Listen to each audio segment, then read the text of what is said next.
Hey guys, and welcome to episode 19 of Note There's Only Trash Here podcast. The date today is the 8th of July 2013. So, even though it's bloody hot and I'm uncomfortable in my horrible sweaty clothes, we gotta get it done. Well, that just sets a lovely picture up, doesn't it? Well, you gotta, get people into the right frame of mind, and my frame of mind is, oh my god, I'm melting.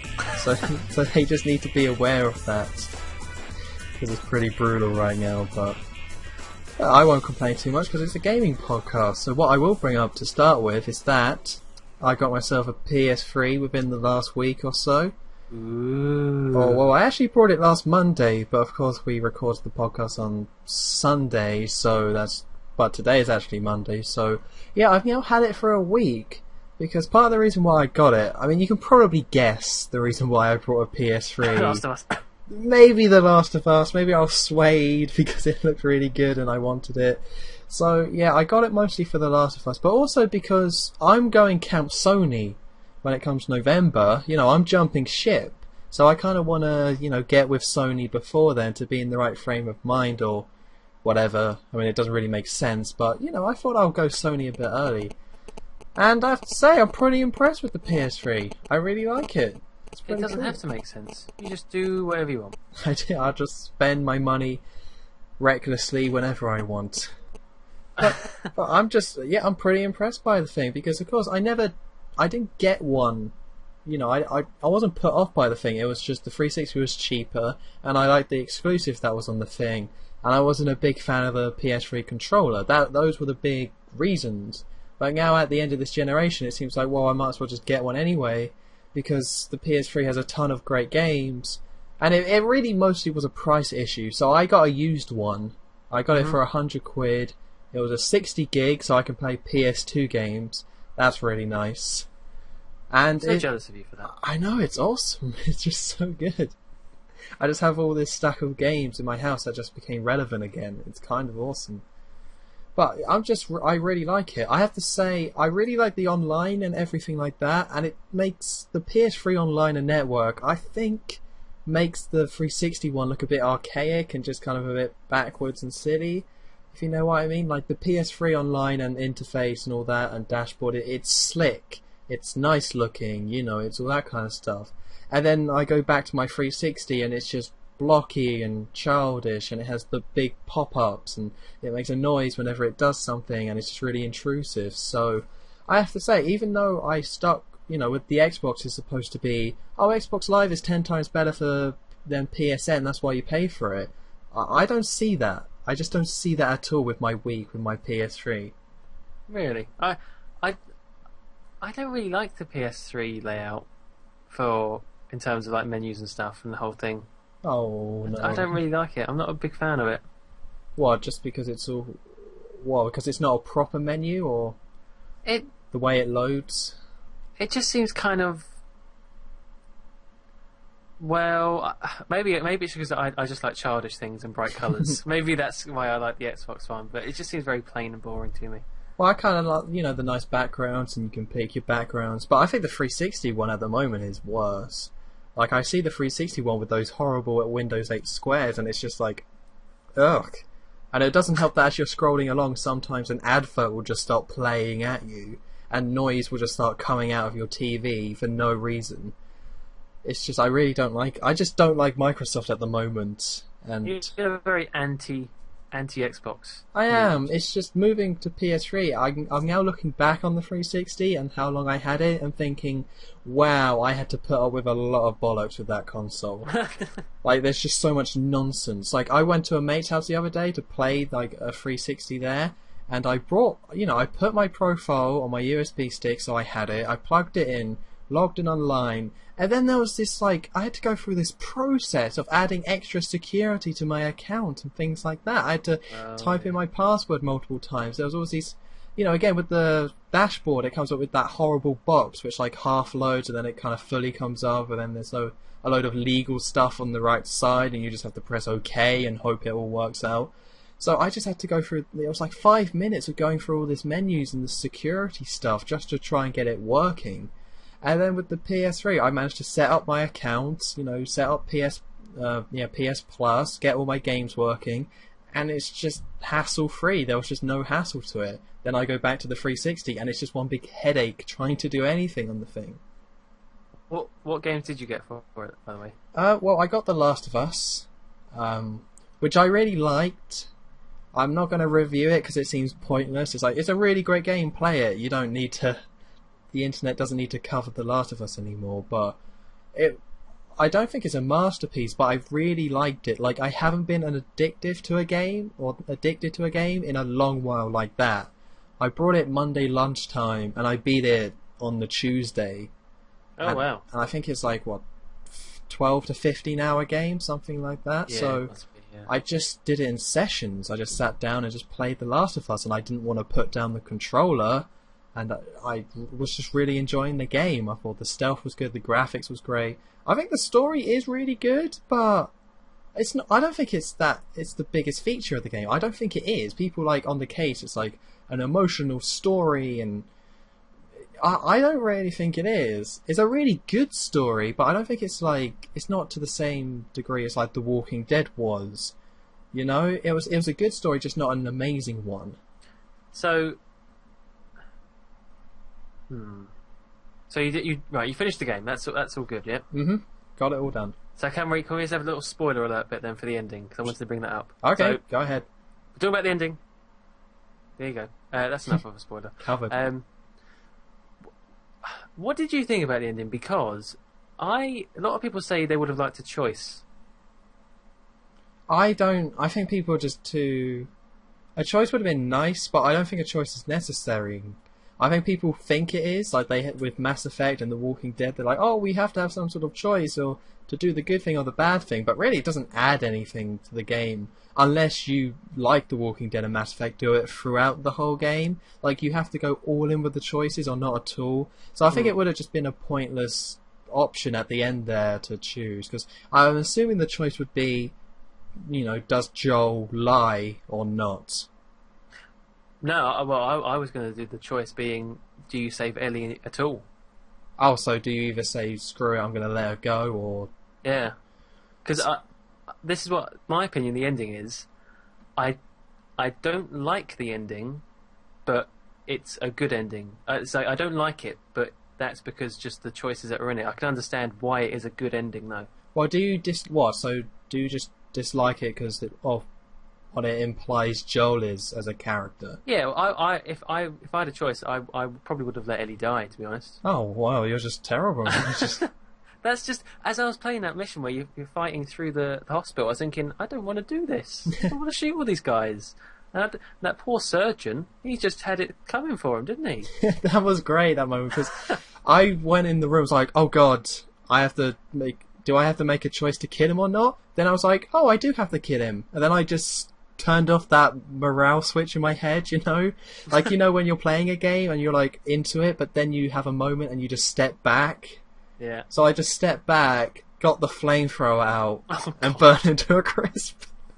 Oh god. What about the other two? Oh, I let them live. I'm not a monster. I mean, you're not a monster, no. They called me a monster, but what do they know? But no, I really like the ending because at first I was a bit like, okay, sure.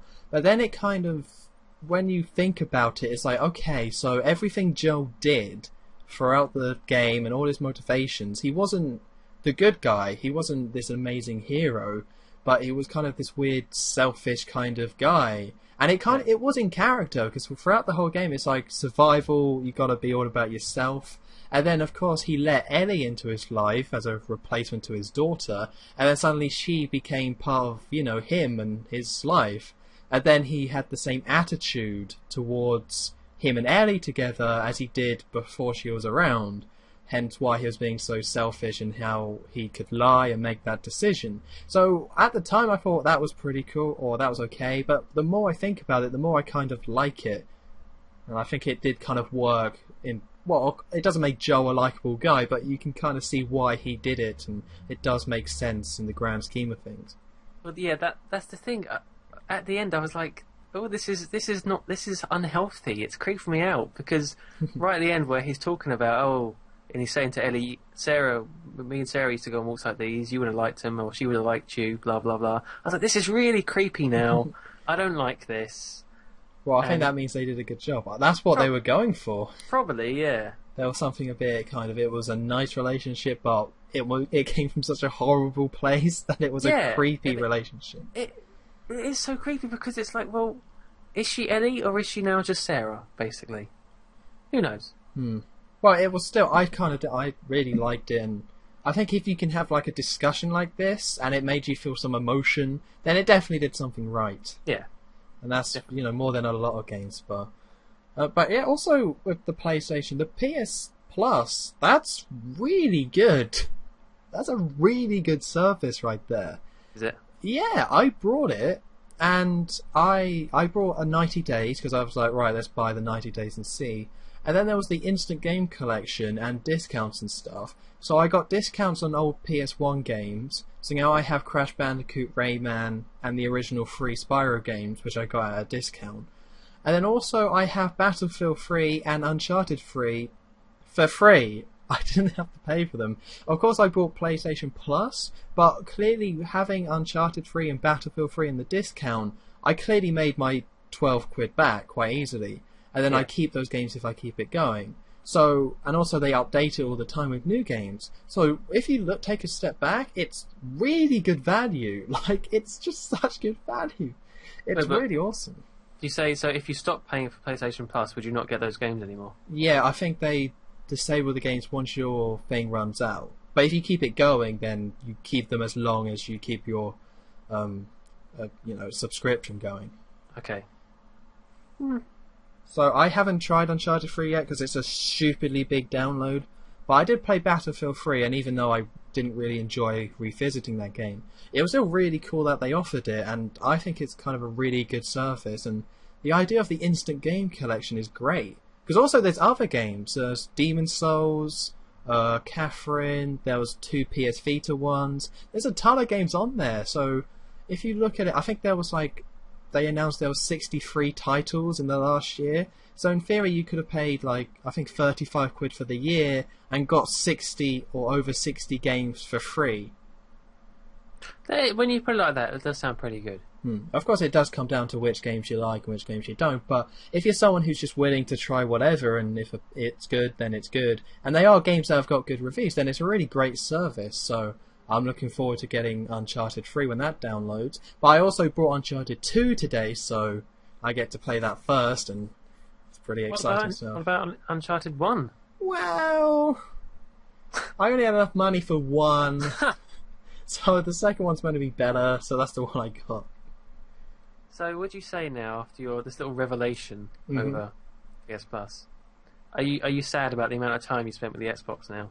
Well, when I kind of think about it, because it's the same price, they're the exact same prices, and what I got for my Xbox Live Gold compared to what I'm going to get with PS Plus, it's just not even comparable. I know they're now doing it with Xbox 360 where they're giving away Spartacus or whatever, and also Microsoft had advertisements. It wasn't much better. It wasn't much better online, and there was problems with party and connectivity, and it was just kind of a mess. So I'm not sad that I had the 360 for the whole time, because I got a lot of use out of Halo, Gears of War, and stuff like that. But it still does kind of seem like, how can people fully side with Microsoft when it comes to what they offer on online, when Sony is offering so much more? Well, then I'd say The Last of Us has done a good job then. Yeah, I think so. I'm just well done, Naughty Dog, for Sony. I mean, it's great. But it's kind of weird. Uncharted 2 got better reviews than The Last of Us did. Did it really? Yeah, it's got 96% on Metacritic. Ooh. It's like, if you look at the top 5 games, I think they're I can't remember the order, but it's Super Mario Galaxy 1 and 2, Uncharted 2, then BioShock, and maybe Half-Life 2. Wow, I did not realise that. Yeah, it's not what you would think, that top 5. I know both the Galaxy games are definitely in the top 10, and I think Galaxy 2 might be the number 1 highest rated game on that site. So it's better than the third one? Apparently, yeah. Huh.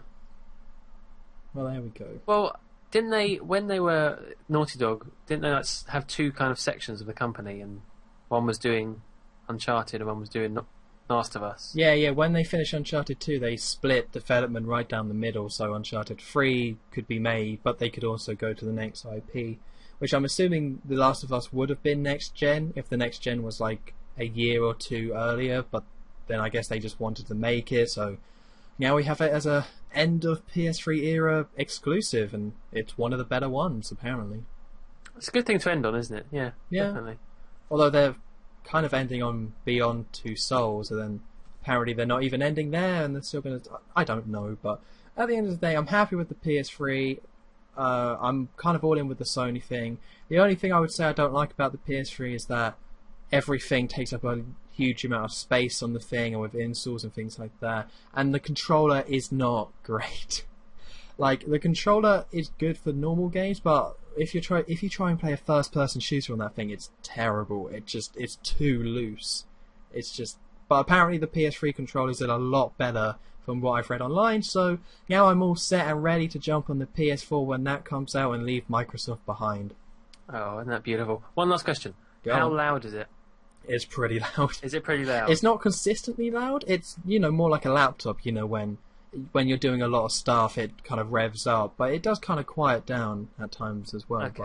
But it can get pretty loud. That's the only thing that's really bugging me. Right, so it's 15 minutes in, so I guess we should get into the chunk of the podcast.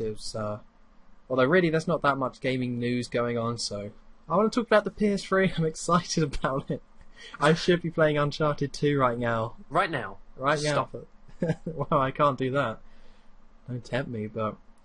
Okay, so let's start with, or get on to gaming news. Gaming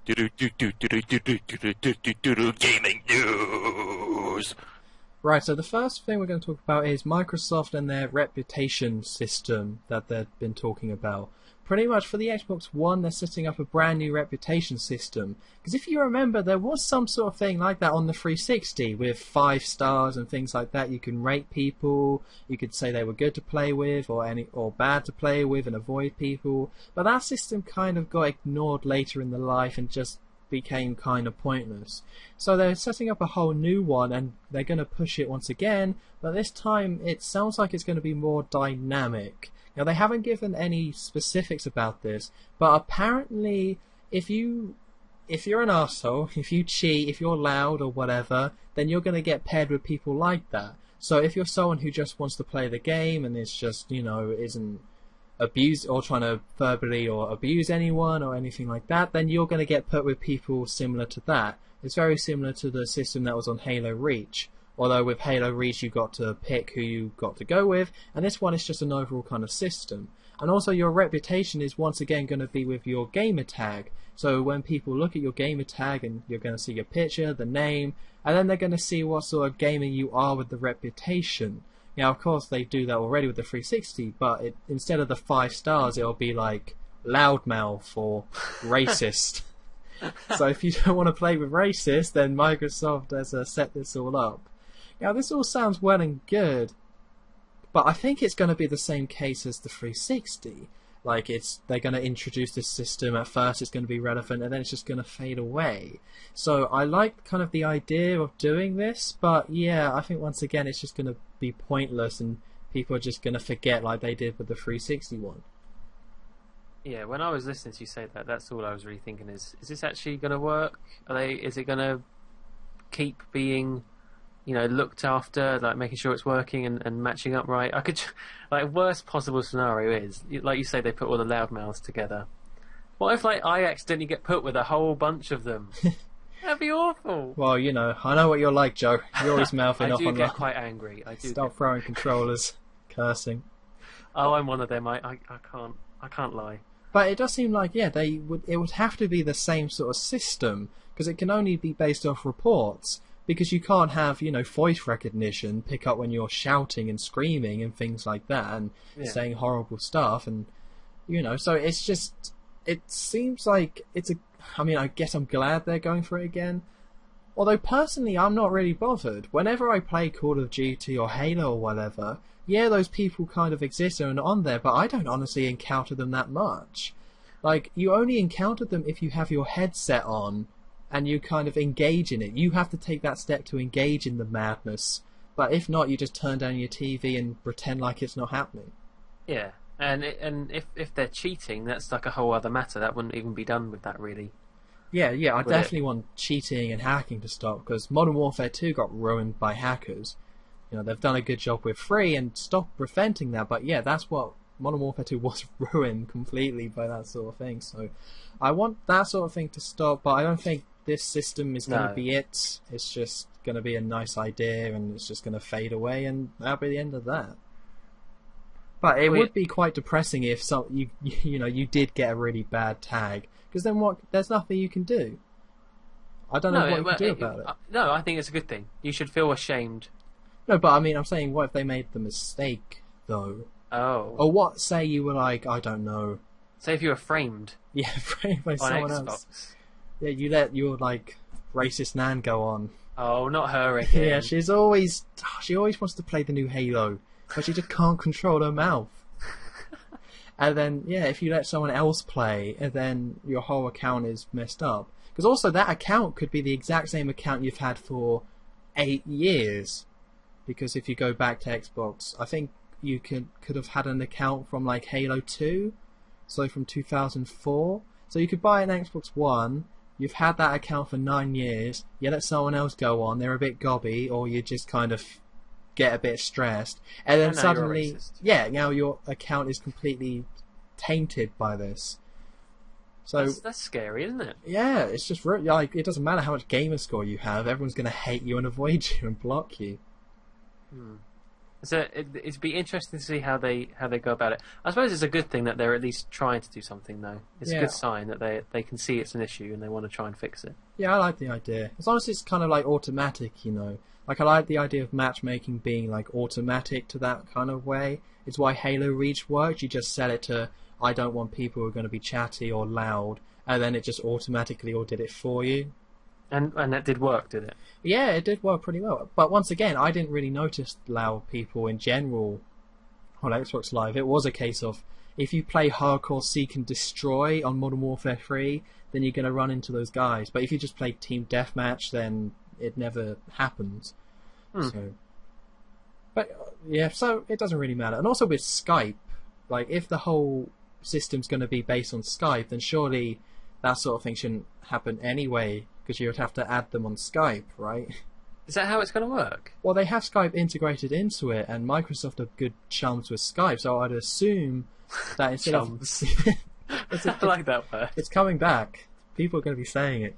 It just reminds me of SMTV Live. Yeah. Anyway, yeah. Yeah, so, what was I saying? Yeah, so I'm assuming that's how it's going to work. Like, they wouldn't put Skype in there. Well, maybe they're just throwing in Skype in the same way they threw in Twitter on Xbox, but they wouldn't have announced it at the big show. And it seems like they would start using Skype rather than, their own horrible party system that we currently have on 360. That'd be good, actually. Yeah. Well, I don't know. I think it's kind of a bit... I don't know. I'm not getting one, so I don't care. But it's nice they're trying to. It's nice that they're trying to do something. But yeah, if they can keep it in the background and not let it be pointless, then it'll be great. But other than that, we probably will just see it disappear in a year. Yeah. Right. So the next bit of news is about. Well, it's a news that's been building up over the last couple of weeks. It's about region locking, because with the Xbox One, Microsoft announced we're getting rid of all the DRM. And apparently one of the ramifications of that big announcement was that it's no longer region locked. And then something that Sony said about the PS4 is that it's not region locked. We're giving access to everyone. It's a simple gaming console, no region locking. Which means that the Wii U is the only console that has region lock. And apparently Nintendo said we're standing by region locking or something like that. I don't think they had an official statement, but it's kind of odd because there's now a petition online to try and get Nintendo out of, make the Wii U region free. Now, of course, there's petitions for everything online, but this one has seemed to have got some heat and people have actually signed it. And maybe I'm just sounding ignorant here, but what's the benefit to region locking? Is it really something that's that good? Really? Well, that's what I'm trying to think of now. Is it a case where you could, like, I know Joe, Australia always they say, "Oh, our games are really expensive." Right. So could they buy a game from a different country and ship it over? Well, I think they're PAL. I think they're on PAL. So they can just order games from the UK and play on their consoles if they wanted. Right. I think. I'm not 100% sure, but I think that's how it works. I don't think they have their own separate region for the games. Okay. So, alright. What about... Alright, so what about here in America then? Well, we can't... we're different. So pretty much any major continent change, for the most part, it's a different region. So you can play Japanese Xbox One game on an Xbox One, but you can't play a Japanese Wii U game on a British Wii U or an American Wii U. But it's just, I don't... Because I read the petition thing, and they said it's about consumer rights. If they want to purchase that product, then they should have the access to it. Which, I guess, I kind of see both sides. It's like, well, Nintendo makes the console, they release it at a certain time, so they can region lock it.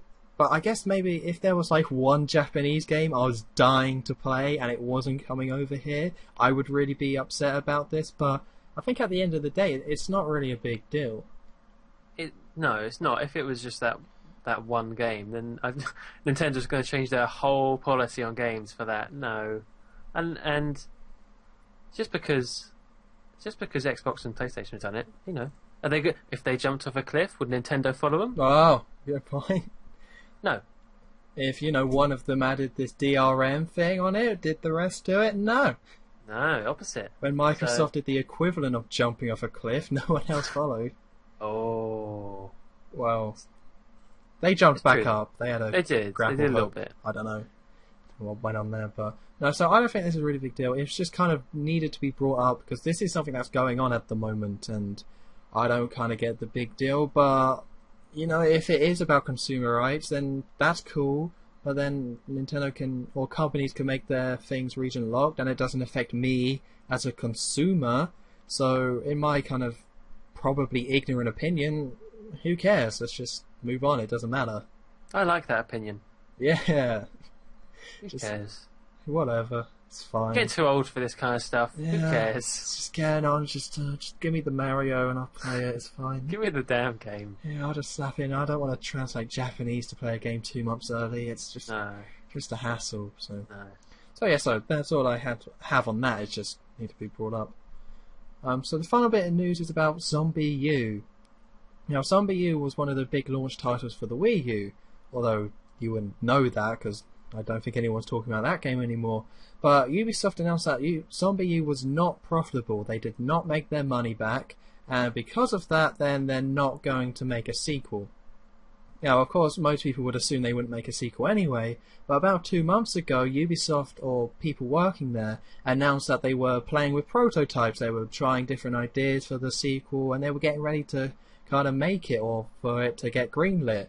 And now it's been completely squashed. It's just not going to happen. They didn't make their money back.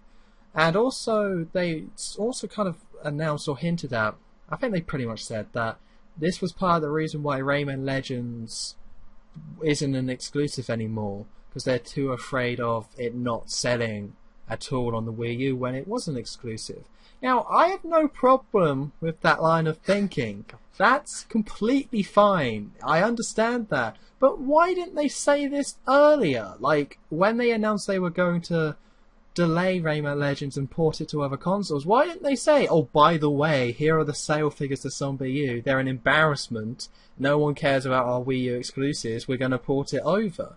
Like, that's the kind of honesty I want from these companies. I want them to like, these are the sales figures. It didn't happen for us. It doesn't make any sense to do this. So it's taken like 4 months or so, 4 or 5 months for them to come out with this information. But it's fine. I'm not angry about it. It just, I wish they would have said sooner. You're disappointed in them, aren't you? You're Yeah, disappointed. because if they were willing to say that Zombie U didn't do well, so we don't want to support the Wii U in terms of exclusives, because from a business angle it doesn't make sense, then I can understand that. It's just more the dishonesty of being like, well, we want as many people to experience this game as possible, and it's a wonderful experience, and we care about the consumer, when obviously it wasn't the case. It was the case of, okay, it doesn't make any financial sense to do this, because we're just going to shoot ourselves in the foot again like we did with Zombie U, because they took the risk. That's all you can ask for. They took the risk with Zombie U, they bet on Nintendo and the Wii U selling a lot, it was very disappointing, it hasn't been selling that well, so they didn't make the money back. They took the risk, I respect them trying something different. I played the game, it was awesome, I really enjoyed it. But if it didn't sell, then it didn't sell. So just come out and say it. That's all I want. And I'm sick of companies like EA and Activision just trying to pretend like they care about consumers, when at the end of the day it's all finance and there's just a second half of every story that they never say until it's too late. It always comes down to money. Always. Always. It's like, everything can dribble down, it can be about consumers, it can be about rights or whatever, you know. But it's always going to be about money. And... Like you say, it would have been nice if they said that at the time, but I bet that someone in the company wanted to, but there's these million lawyers around them saying, "Oh no, we can't say that. It would look bad for the company." Blah blah blah blah blah. When really, no one cares. They just want to know. Yeah, it's useful information. You can get your head wrapped around it. At the time, they were kind of saying that part of it was the Wii U, but they didn't officially say it, because I think they didn't want to, slander Nintendo, because they were still supporting the Wii U, and they're still the biggest third-party developer supporting that console, so they didn't want to go against it, although they pretty much completely went against Nintendo by doing the move anyway. So I just want a bit of honesty here, and also I am kind of annoyed they're not making a sequel, because that game was a great game and it had a lot of potential, but it's just... I want companies to be kind of honest. It's like there's this kind of feeling going around when it comes to any major companies and things like that. And it's also the reason why with the Game Grumps things last week, it's why I was annoyed about that, because there was a kind of dishonesty. There was a half, we were missing half the story. And once again, we were with Ubisoft. And they just could have saved themselves a lot of flack by just being a bit more transparent. So... Honest Tom 23 wants more honesty. I certainly do. It's just how I go. I did not see that coming. It's a bit of a revelation, but... It's a good name. But no. But no, so... And also they said that with the Wii U they're going to see... Because they're releasing games on the Wii U as well. You got Rayman Legends, and then you got Watch Dogs and Assassin's Creed 4... And I believe there's something else that I'm forgetting, but they are releasing games, so now it's going to be a case with the Wii U for Ubisoft, the biggest supporter of the thing except for Nintendo. They're giving them another chance or for the Wii U to kind of surprise them. If the Wii U can sell a lot of copies and people buy Ubisoft's games on the thing, like the new Assassin's Creed and Watch Dogs, then they probably will turn around and say, okay, they've got a big install base, people do like the Wii U and are buying our games, let's actually make that sequel. So I like that approach, the whole we'll see until after Christmas, but I think what's going to happen here is that they won't be surprised. Ubisoft won't be like, oh, a lot of copies sold, and I think we're going to see a big drop off in third party developers or third party title. I can't say party for some reason. Third party titles from Ubisoft. I think after Christmas there's going to be a big drop off from like the 4 or 5 a year they've been doing. I think we're going to see a drop off to like 1 or 2, and it'll be like Just Dance, and then maybe the Assassin's Creed game, and that'll be about it. And so I thought you tried to defend the Wii U as much as possible. I do, but I'm realistic. You're realistic. Like, so if I had to predict, I would predict that the Wii U won't do amazingly well in terms of third-party support like the Wii, and then we'll see it drop off in the same rate that we did with the Wii. That's what I think is going to happen. I don't want that to happen. I think that'd be terrible, but that is probably what's going to happen here. Well, now you just depressed me. Yeah, it's not great. Realism. it doesn't mean good. the Wii U's going to fail. Like the 3DS, it's the exact same story. Like the exact same story. Every game that's coming out this year, like 90% of them are Nintendo published or Nintendo made. Okay. So it doesn't mean that the Wii U is going to do horribly. It just means it's not going to have that same support that Xbox One and PS4 is going to have, which is going to really mess them up in the future. Oh well, good luck to him. Yeah, we'll have to see. But that was just Ubisoft's stance on it, and it's just interesting because they are the only ones at the moment making the big push for the Wii U, and you know. So let's get away from gaming news and let's talk about recent releases or recent release, I should say, because out of nowhere, The Walking Dead 400 Days came out. Oh. Like, completely out of nowhere. They announced the day before when it was coming out. Like, they announced, like, okay, by the way, tomorrow 400 Days comes out. And I can't figure out if that's, like, really awesome or, like, kind of like, just say when it's coming out and I can go buy it. Or not. I mean, I haven't brought it and I won't. But And why is that? yeah, well, people say when it comes to YouTube and Let's Plays and things like that, no, it's not hurting the industry because people who only watch games and don't buy them were never going to buy them in the first place. But yeah, with The Walking Dead, it really is, I'll just watch it online. I'll just see a video. Yeah, don't tell anyone, but I would have brought it otherwise. Hey, me too. Because I've now seen it all online. And Oh, really? It looked I've really, seen all of it. It looked really good. I've seen bits of it, and I'll be honest, I haven't really liked it that much. Well, it all comes together at the end. Okay, but I'll just say one thing. It Okay. seems I've only seen like 3 episodes now so far, but it seems like they're trying to be too funny. That's all I'm going to say. I don't know. There was a lot. I may have just watched like 2 funny ones or two ones with lots of one-liners. Well, in which it, but characters was it? beardy guy, Okay, what, Wyatt? yeah, and actually no, the other one wasn't that funny, but Bonnie was the other one. Wait, Bonnie, what, the one who's living at the diner? Or the one with running in the field? Yeah, the one running in the field. Yeah. How was that funny? All right. Okay, maybe not that one actually. That ending is not humorous. It's quite depressing. All right, maybe not then. But the Wyatt one, I was thinking there's too many one-liners. Well, yeah, that's the one with all the one-liners in it. And things Okay, like is that, it? so All right. The rest All right. not. There's still jokes in the other ones, but no, I found it really depressing. After I watched it, I was really bummed out. It was just kind of really grim. I don't know what it was, but it brought me down a bit. But it's clearly all just set up for season 2 anyway. They were probably like, right, here's all the things we want to do with season 2, but there's not much to go on from season 1, so they just released this block, so there's something to go from.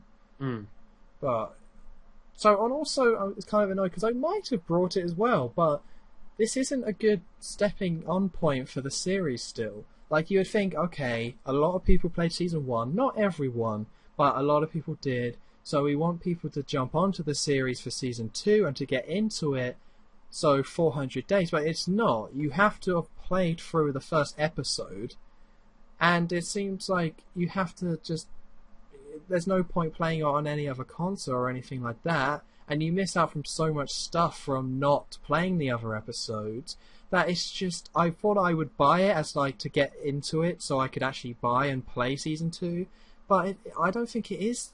Like, they haven't presented it like that, and all the choices they've made seems like it's like, okay, this is for the fans, which is great, but it's not for getting new fans.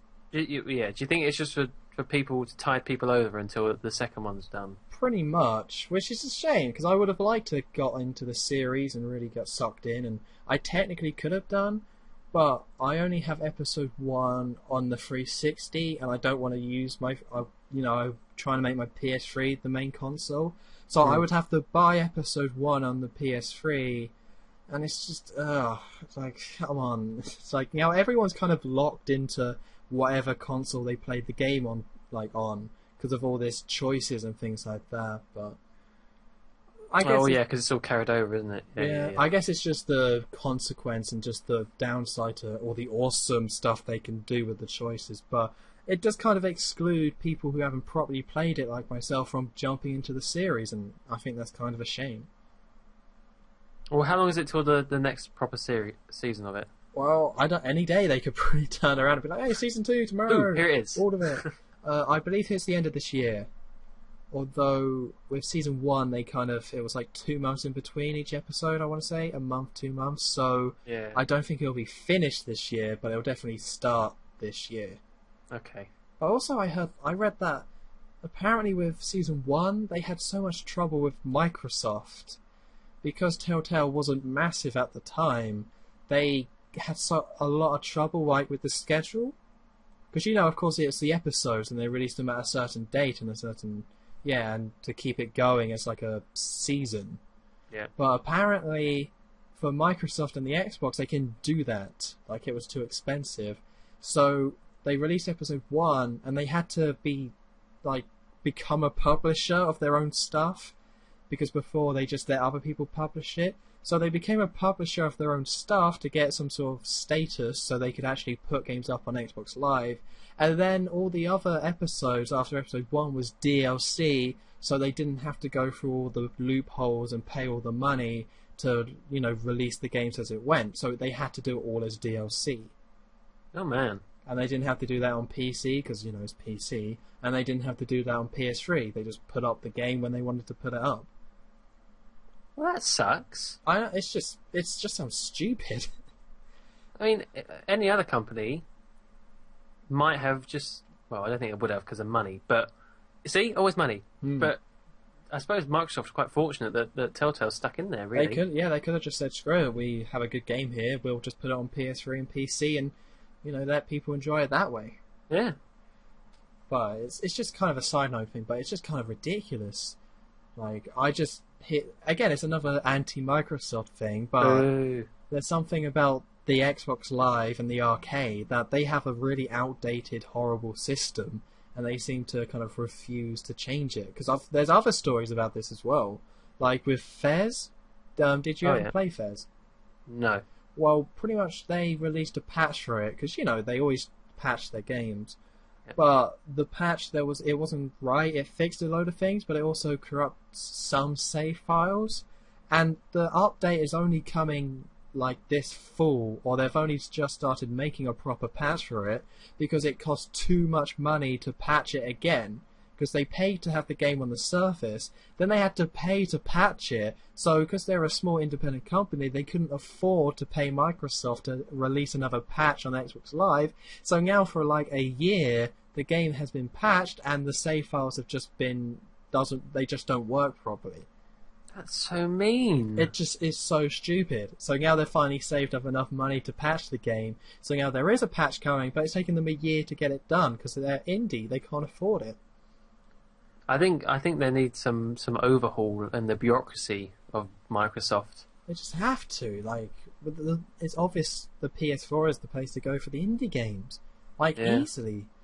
It's just, I don't know what Microsoft are doing in a lot of aspects. I think they set up a load of systems because they were the first ones to do, online gaming on the console.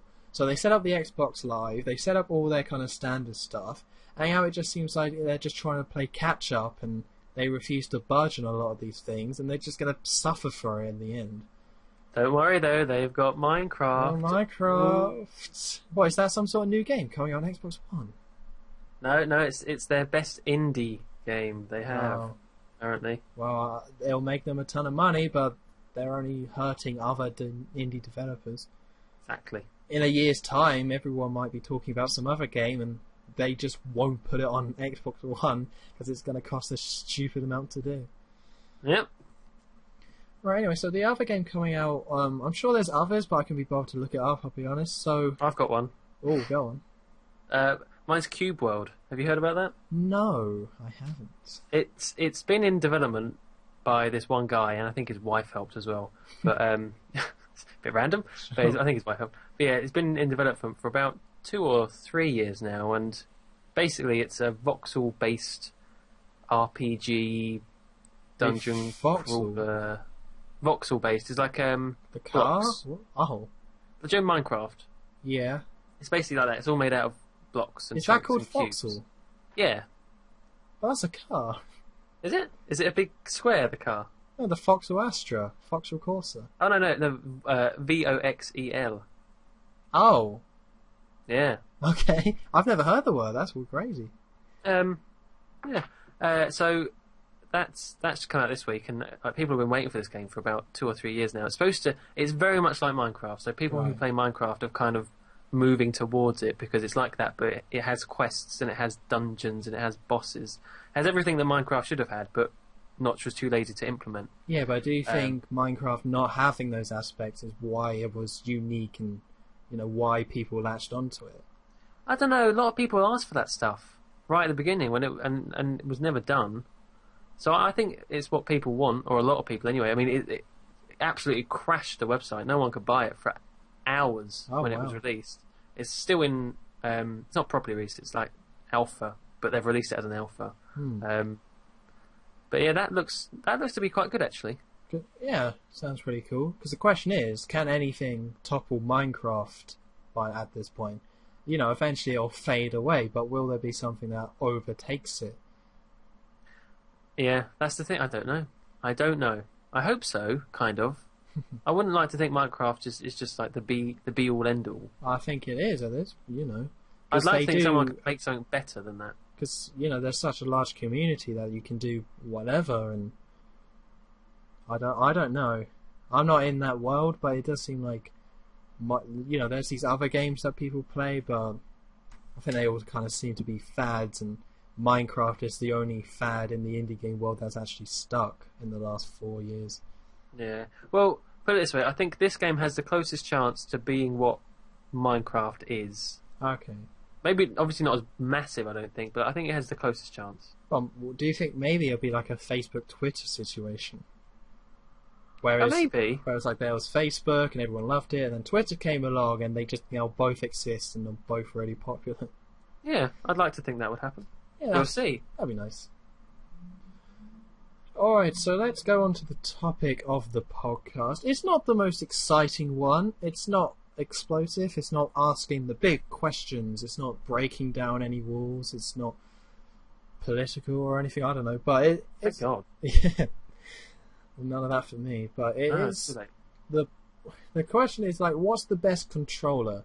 Now, the reason why I bring this up is because, like I said with the PS3, a big off-put for me for it for a while was the controller. The sticks are kind of loose, the buttons are too far back. There's horrible triggers, so obviously controllers are important. And also with this generation, we've seen the Wiimote come up, and then we've got PlayStation Move, and then the Kinect without controllers. So really, any console that get released nowadays can have any kind of sort of controller. But really, initial thoughts, or what's the controller that comes to mind for you when you kind of think, what's the best one? I'm going to be so original here and say Xbox 360. That's crazy. I don't even. I think even die-hard PlayStation fans would admit that it's the better. A lot of them would. I would hope so, because the DualShock worked well on the PS2, but it's just something about the next generation and the way the games are. The 360 controller is just 10 times better for them. They just really nailed it. They did. They saw what was it called? The Duke, the original Xbox controller, the massive one. That's horrible. And they just thought, this is not good enough. So they fixed it and they got it spot on. But it's kind of crazy how it took till the 360 to get that design. Because, of course, it also, with 3D gaming, that kind of brought on the side bits for your hands to kind of slot in. Because before that, you didn't have that many buttons, so it didn't matter. So then we had those big curved things. Then you had the PS1 controller, which was fine for the time, but it's not great. It's okay, but it was going up against the N64 controller, which people say there's no point to that third thing, okay? But I'm not going to defend it. There is no point to that third thing. But here's the justification behind it. You know how the PS1, there was no proper DualShock support until 1998 for all the games. Right. And they re-released games. That's because before 3D gaming really took off, no one knew if 3D gaming was really going to take off. It was a completely new thing. The graphics weren't that great looking. No one had really tried it before. So there was a case of a lot of the games coming out on those consoles were 2D, with Rayman and kind of things like that. So the logic behind the N64 controller is that you either hold the middle and the right one to play 3D games, or you hold the left and the right one to play 2D games. Now, of course, that D-pad was kind of horrible, and it was easier to play 2D games weirdly on just the proper stick, so nobody used it. But that was the thinking. It's why with the PS1 controller you could, have your thumbs up there, or you can have your thumbs by the sticks, and it's fine. But, of course, Sony was a bit more subtle with that. But with Nintendo, I guess they wanted to cover themselves in case 2D gaming was the main source of gaming for the next, 10 years or whatever. Well, I don't know if it's because now we've had the likes of all the new PlayStation and the Xbox 360 controllers, but I tried playing GoldenEye. Oh no. And I couldn't play it. I could not play it. I don't know, but I can't remember having any difficulty when I was younger. Well, I guess it was a controller of the time, but GoldenEye's aged terribly. Would you say then that's the game and not the controller? I would say part of it is the game.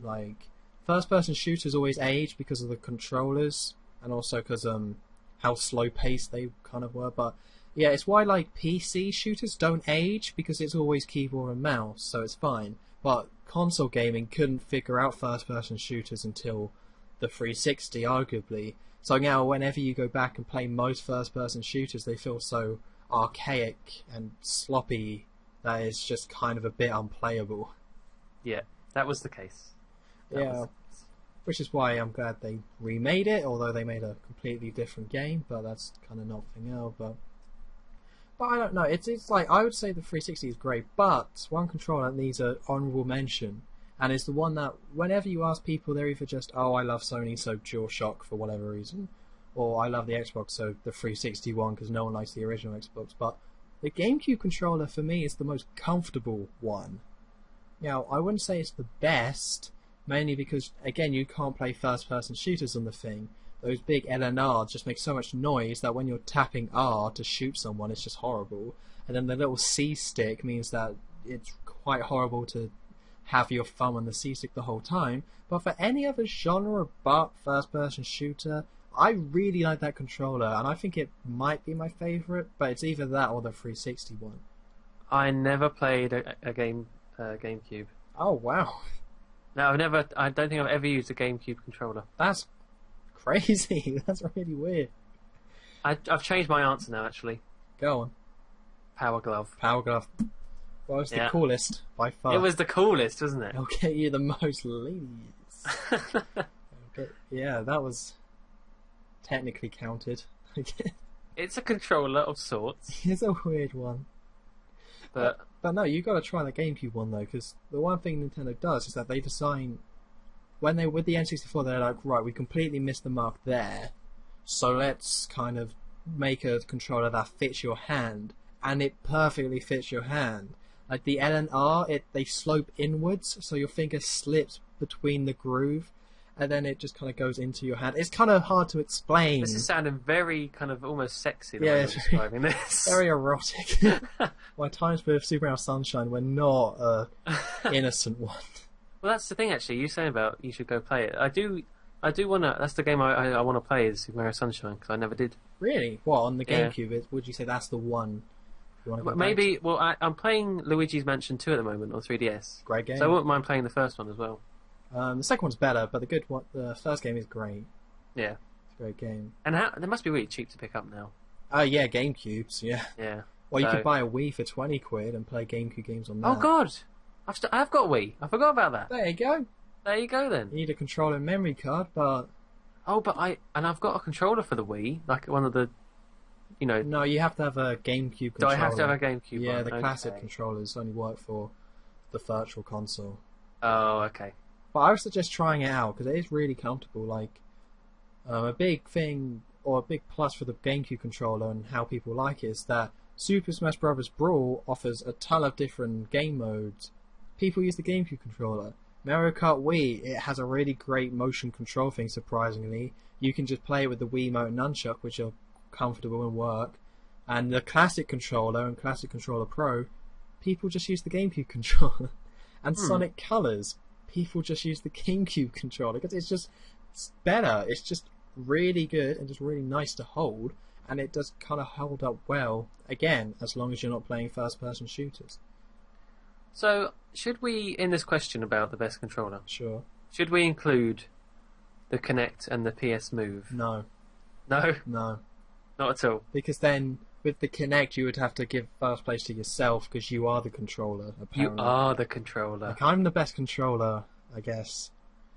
But if we're being serious, no, the Kinect doesn't work well enough.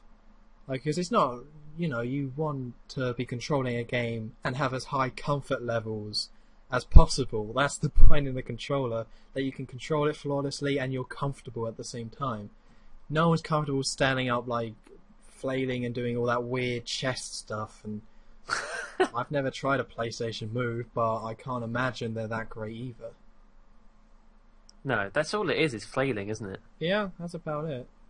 Like, 'cause you can say what you will about the Wii and the Wiimote. There are those games that are just flailing, but because of the way the controller is designed with the nunchuck, you can have the flailing and the motion, but you can also do an actual proper game. Just look at Super Mario Galaxy, Skyward Sword, Metroid Prime. You can still do it, and that's why I think the Kinect will never work, but the Wiimote did. I think what it seems like is going to be the case is that Kinect is going to be mostly used for browsing channels, And switching tabs, shouting commands. Yeah. They already did that in Mass Effect 3. It's embarrassing. Oh yeah. You could shout commands. I don't know who's doing that. I don't understand it. Just imagine that person in their own room just shouting at the TV. That's really weird. Shoot the guy. Grenade. Go on, Shepard. Oh. It's just weird. It's really bizarre. I don't know, maybe I'm just against technology because of the Terminator films or whatever, but I don't like Siri either. I don't like the idea of talking to something to make it do stuff. So you definitely don't like the idea of Google Glass? No. No. That's the thing. People, and this goes back to Kinect. People are very shy. But everyone. Like, no one... I can't think of many people who would actually go out with Google Glass and, like, talk to themselves. People like to be discreet and, like, just type things on their phone. Well, I remember back when the original DS came out, something that people complained about is how, because the DS had the microphone, for certain games you had to blow on it. So certain reviewers said that it's cool that it has all these features with the mic and the touchscreen, but you don't want to be blowing into your DS on the bus. You're just going to look like an idiot. Exactly. But nowadays you're at the point where you're not just blowing or doing that, you're shouting, you're giving commands, you're talking to no one.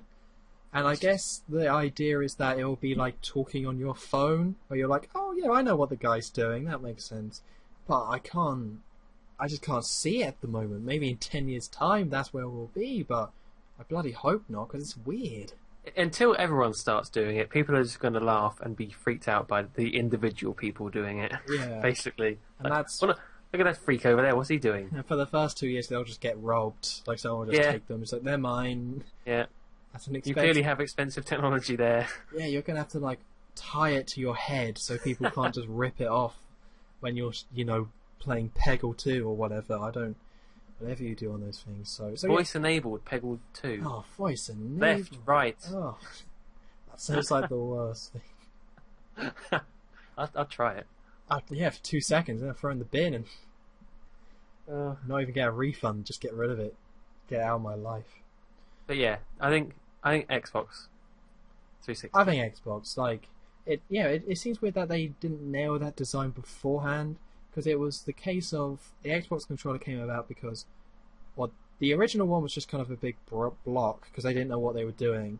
They saw the other controllers like, right, we know the basic things we need. We need like a left and a right thing so we can hold it, then some triggers, and then a load of buttons and stuff. But obviously they made it too big for whatever reason. And then they were like, because the GameCube controller was designed for Nintendo games, and the PS2 controller was just the same as the PS1 because Sony were lazy. And they thought, oh, people didn't seem to hate it, so we'll just kind of keep it, I guess. So then, like, Microsoft had another chance. It was like, okay, we want first-person shooters like Halo. So we're now going to make a controller that's like the GameCube and uses similar kind of design things from that, and make it tailored for first-person shooters while taking our original idea with the basic aspects. And then we got the 360 controller, which is just so comfortable to hold. You can play any sort of game on it, and it just works great. Didn't the old Xbox controller have these like more buttons as well, like a black and a white one? Yeah, there was a black and white button as well. So in Halo, you could turn on your lights with the white button. Huh. But the weird thing is, you can play Xbox games on your 360, and I think some games are hindered by it, but most are just, you can play just fine. Yeah. Like Halo 1, you can play it just fine without those buttons. It's no big deal. Talking of controllers, is a big issue for you innie or outie thumbsticks? It's not a massive issue. I prefer innie, but the game. Wait, we're not talking about belly buttons here, are we? Well, I hope not.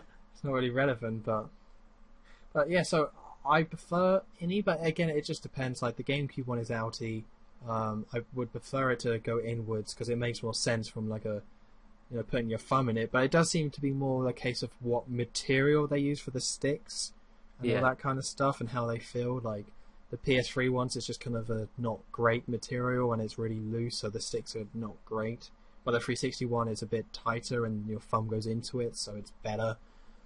So yeah, I would have to say innie, but looking at the controls we have coming up anyway, it's like the Xbox One is staying the same. I can't say I'm a big fan of all the stuff they're adding to it, because the 360 one's really comfortable, but they're adding a ton of grips to it. Like, how much can grips really do? Who's dropping their controllers mid-game? Who needs that grip? Well, I suppose it's how long you use it for, because I suppose the sides can get quite worn down after a while, but I don't think that's like number one priority to fix. It's just I can't imagine a grip giving a comfort level. Like, I can understand the grips on the PS4 controller more because of the way it's designed. The sticks go they start outwards and go back, kind of, and outwards. So it kind of makes sense to have grips for that. But with the 360 controller, it goes like inwards a bit. So that's to make it comfortable. So you don't need those grips. It kind of seems a bit pointless. Although I haven't tried it. Once I try it, it might make sense. But I think it's not going to be as good. Are they trying to fix what ain't broken? Pretty much, but also the sticks don't look as good. They would look a bit weird. I suppose they can't just do what PlayStation did and just leave it. I suppose they have to make it look like they're trying something, I guess. Yeah, I suppose so, but I don't. Although the PS4 one, the little touchscreen bit seems a bit odd. Well, the touchscreen, it's a nice idea to have that little screen there just for whatever you can display it. But yeah, it'll be very interesting to see how games utilise that. But apparently all those features came from the PlayStation camera, which now isn't there, so a lot of those things on that is kind of useless now. Oh. But it seems like they could do something with it. But... Oh, and there's something really small I read about. I think it was the PlayStation controller. Is it has, or maybe this was Xbox, but something to do with the thumbsticks and how it has kind of like a force against it. Did you hear about that? No. Like maybe in a game where your character's pushing something, it can make it feel like it's harder to push the thumbstick. Huh. I'm sure I may be making that up, but I'm sure I read that. That's an interesting. It has something to do with like they have motors or something in the things that can. I think that might be the Xbox one, because I heard there was like magnetic stuff going on with the triggers, so it can pick up the pressure more. But maybe it was that. Well, I don't think that's a feature. They already did that. Like if you played Perfect Dark Zero, you aimed using the left trigger, and depending on how hard you push it was how hard you zoomed in. So it seems like a lot of this stuff they could already do anyway, and it's just kind of pointless adding it. But also I want to give mention to the Wii U gamepad, which I find really comfortable. Like it's once again like when Nintendo makes a controller, for the most part they tailor it to someone's hand. So there's a little thing at the or behind it where your finger slots in, like underneath the triggers, and it just kind of fits really well. Because you would think a controller that's just a block with a screen would be really horrible. Well, that's the thing. I look at that and I think that can't be comfortable to use. That's just looking at it. Well, I've used it a lot, and I never really had any problems. At first, you had to adjust a bit to how far away your hands are, but after a while, you just kind of stop noticing it because it doesn't really matter. And also, you got to adjust a bit because of the stick is in a different place. But that's just because the 360 one did it, you know. So it's just a bit different. But it actually, in terms of holding it, it's really comfortable, and they did a really great job with it. Good. Yes. Good. Yeah. Well, I suppose if we had to mention Wii U, didn't we? It would be a bit mean not to. Yeah. But do you think it's the best? This generation, sure. I haven't tried the other ones. So That's cheating. I'll give it first place already. I don't care. Oh, that's sad, isn't it? Win by default. Exactly. Oh, that's good stuff. But I don't know. Well, we'll see. You know, of course, the controllers don't really matter in the end. And it never really affects your decision. I don't think with a controller. It's never one of the deciding factors. It's just nice to have a really comfortable one. Yeah, it's just added bonus. And it seems like it should be a simple thing, making a comfortable controller. Like, it shouldn't be that hard if you have that much money behind your console, but they still can kind of mess it up in weird ways. No, they must put millions into the ergonomics of it all, like how the hand fits around it, so you'd hope that they're not going to screw it up. Well, yeah, you would think so, but the PS3 one wasn't great, so I don't know. Because it's also like dictated on where gaming goes, so they have to try and make a controller that will be relevant for gaming, and that's where the DualShock 3 fell down, because it was relevant for like a year, and then with first-person shooters and all that, it just wasn't up to the job, and it's okay, but could have been better. Okay, well, I'm going to end it off, and so I have to say I won't be here next week. Oh. This is the last one for like 2 weeks, because I'm going on holiday. Probably 3 weeks, actually. You're just making this worse and worse. I know, it's quite terrible. Stop talking. I don't really. No, so there'll be a bit of a gap, but it's the summer, nothing's happening anyway. I wish the holiday was this 2 weeks, so like we could just cut out all this stuff and miss nothing. But then we wouldn't answer the really obvious question of which is the best controller. 360. GameCube's alright as well. There you go. This could have been the shortest podcast ever. It really could have been. There's nothing going on. So for 2 weeks I won't be here. It might be 3 weeks, so I'll have to kind of figure it out. But there probably won't be one until August. So, yeah. My bad, I guess. Any gaming news that happens, go on the internet. You just have to go on IGN and then just look into the clouds and sigh and be like, what would Tom say about this? I just don't know anymore. Have they got like a little bracelet? Yeah, just what would Tom WWTS. What would Tom say? We'll just keep it honest. Oh, well, that's fine. I'm sure it'll be alright. I think so. So, anyway, yeah, as always, thanks for joining me, MrMuckluckable. No problemo.